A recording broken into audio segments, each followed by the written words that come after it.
Boa noite a todos e também aos nossos amigos que estão nos vendo pelo YouTube, pelo Instagram. Dando continuidade à leitura do Fonte Viva, que é o nosso livro das segundas-feiras, que é ditado por Emmanuel e psicografado por Chico.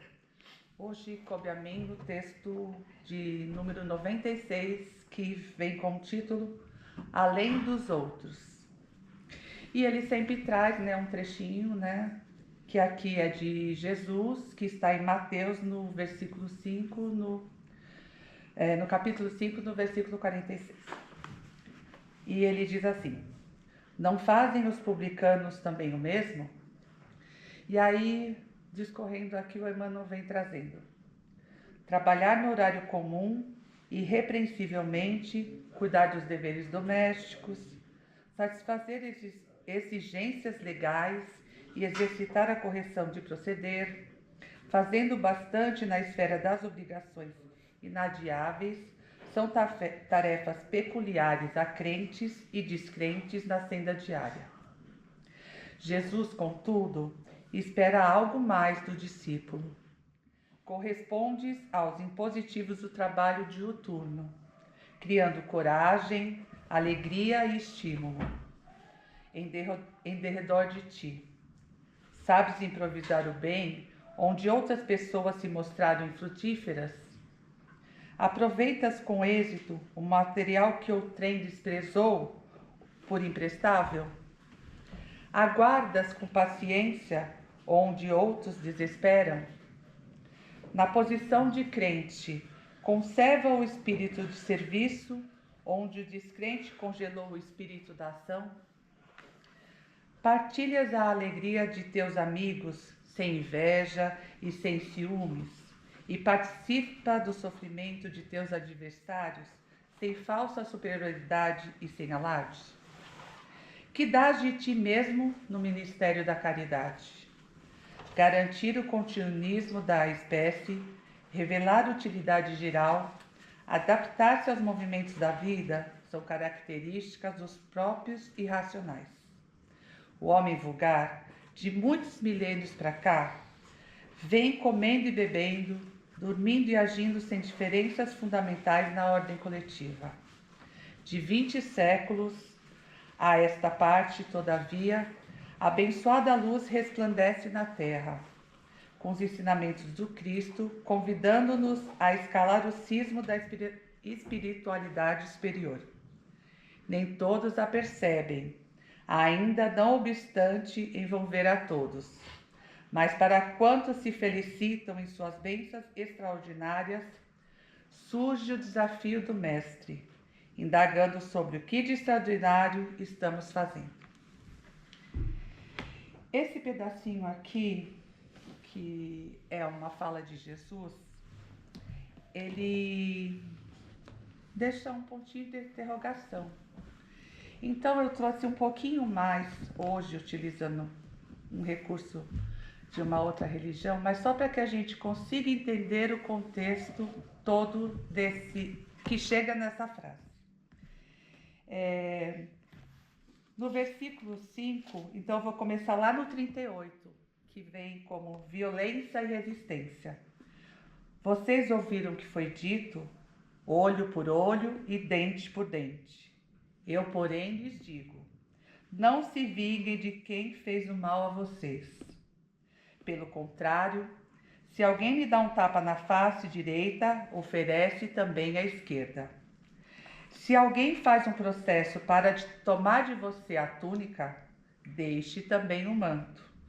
Se alguém obriga você a andar 1 quilômetro, caminhe 2 quilômetros com ele. Dê a quem lhe pedir e não vire as costas a quem lhe pedir emprestado. E aí, antes de chegar ao 46, ele muda o nome do texto para amar como o Pai ama. Então, 43 fala assim: vocês ouviram que foi dito, ame o seu próximo e odeie o seu inimigo. Eu, porém, lhes digo, amem os seus inimigos e rezem por aqueles que perseguem vocês. Assim, vocês se tornarão filhos do Pai que está no céu. Porque ele faz o sol nascer sobre os maus e os bons, e a chuva cair sobre os justos e injustos. E aí vem o 46. Pois, se vocês amam somente aqueles que os amam, que recompensa vocês terão? Os cobradores de impostos não fazem a mesma coisa? E se vocês cumprimentam somente seus irmãos, o que é que vocês fazem de extraordinário? Os pagãos não fazem a mesma coisa? Portanto, sejam perfeitos, como é perfeito o Pai de vocês que estás no céu. Então, esse texto é uma referência à justiça divina. Nosso Pai é justo. Se a gente pensar que nós temos laços eternos e que dentro da nossa casa nós trazemos afetos e desafetos também. Nisso está a misericórdia divina. E é um desafio para todos nós, um desafio de olhar com um olhar que a doutrina espírita nos convida. Um olhar mostrando positividade, amor, a caridade que o Emmanuel tanto fala nos textos dele. E ser diferente. Por quê?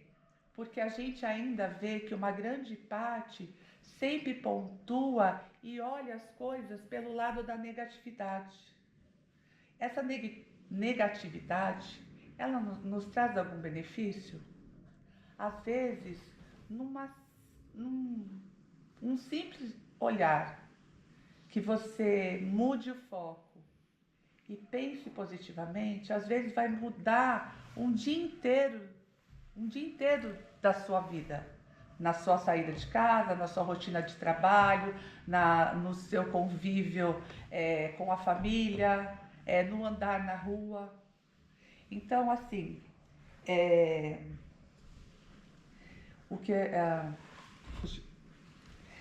ele reforça a importância da reforma íntima. Então, como eu tinha falado, que nos nossos laços a gente traz afetos e desafetos. E a misericórdia divina está onde? Quando a gente abre os olhos, Pepe, a gente não lembra mais o que a gente viveu nas outras encarnações. Quão difícil seria você abrir os olhos e olhar o seu pai que te maltratou numa outra encarnação? Ou um filho que foi contra um outro irmão, um irmão contra o irmão. Quantas dificuldades seria você já começar esse embate com esse olhar trazendo de rancor, de ódio, de mágoa? Então a misericórdia de Deus é tão grande que nesse esquecimento, nessa trajetória do bebê até a vida adulta, ele tem a possibilidade de mudar todas essas ações de uma outra encarnação. Porque ele não traz essas mágoas, essas dores. Então, a gente tem que lembrar, nas nossas encarnações, as nossas posições mudam. Então, a gente pode ter sido pai numa, filho na outra, a gente pode ter sido sogro, a gente pode ter sido um parente, um amigo. Então, essa misericórdia divina nos dá essa oportunidade da gente nos conectar com os nossos desafetos e mudar essa situação, mudar esse foco. E a gente tem que pensar, voltando na questão da negatividade, que essas dificuldades, ou as dificuldades que Deus nos apresenta na nossa vida, elas são oportunidades para a nossa evolução espiritual. Então, que a gente aproveite essas oportunidades e pense, nossa, hoje eu tive um dia difícil, eu discuti com essa pessoa, mas eu poderia ter agido de uma outra postura, talvez a gente não tivesse discutido, o que eu posso mudar, o que eu posso melhorar. Então, todas as nossas situações diárias, dentro de casa, no trabalho, no trânsito, que às vezes é caótico, e que nos desestrutura e que numa fechada a gente, às vezes, chama um amigo de um nome que a gente não deveria ter chamado, o outro motorista. Então é sempre ter que nem às vezes o Chico fala, se você estiver com raiva, nervoso, põe um gole de água na boca, para. Não engula enquanto você ainda estiver nutrindo aquele sentimento. Então, em todas as situações, que a gente primeiro respire, pensa na resposta antes de agir com impulsividade e agredir o outro com quem nós convivemos. Nós buscamos na doutrina espírita, no Consolador Prometido, os ensinamentos que são necessários para a nossa transformação. Esse trabalhar dos sentimentos, as emoções,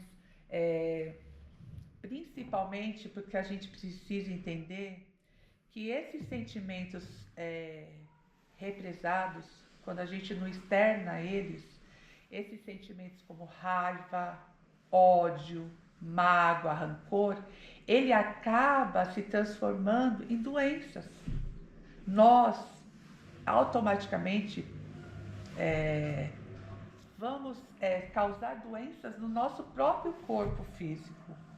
Então a gente precisa lembrar disso, que não é só quando a gente externa essas emoções, não é o próximo que a gente está fazendo mal, porque às vezes ele nem vai se dar conta, ele vai achar que você está errado e para ele só esse ponto de vista basta.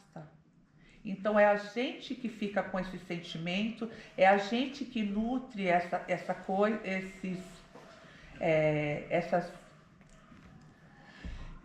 esses sentimentos de raiva, de rancor, e isso se transforma em doença no nosso corpo físico.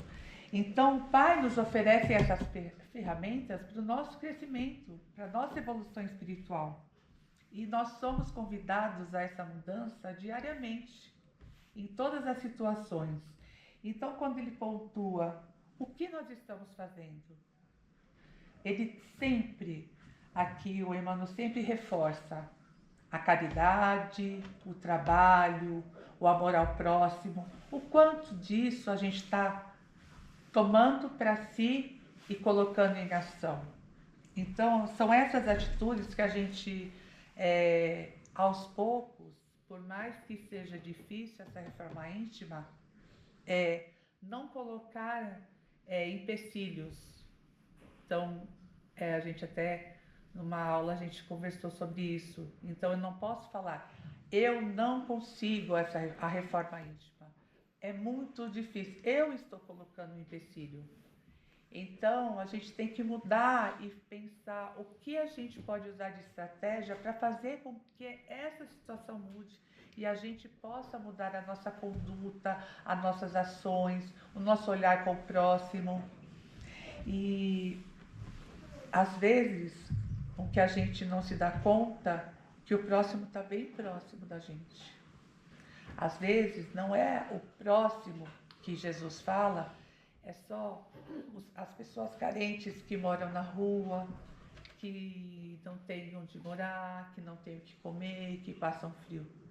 Às vezes é aquele que está bem do seu lado e a gente ainda não se deu conta que ele precisa de uma palavra, um olhar diferente nas atitudes que ele tem tomado.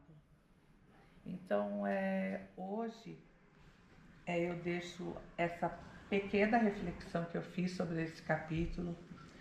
Nós todos que aqui estamos de segunda-feira sempre sugerimos que vocês façam a leitura, porque cada pessoa tem um olhar diferente sobre o que está descrito aqui por Emmanuel.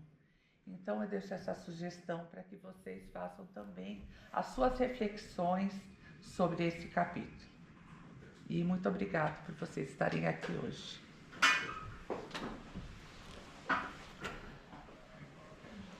Pai, que sua infinita misericórdia nos auxilie sempre, todos os dias, hoje e sempre. Que o nosso mentor espiritual possa estar a cada dia nos intuindo e nos auxiliando para que a gente possa ser melhor a cada momento de nossa vida.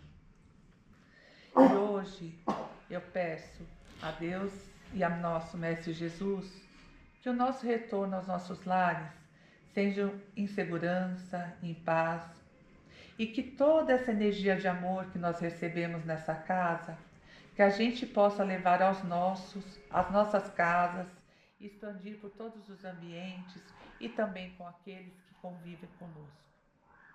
Para encerrar esse evangelho, vamos fazer a prece tão querida que Jesus nos ensinou. Pai nosso que estás no céu, santificado seja o vosso nome. Venha a nós o vosso reino, seja feita a vossa vontade, assim na terra como no céu. O pão nosso de cada dia nos dai hoje, perdoai as nossas ofensas, assim como nós perdoamos a quem nos tem ofendido, e não nos deixeis cair em tentação, mas livra-nos, Senhor, de todo mal. Que assim seja, graças a Deus, graças a Jesus.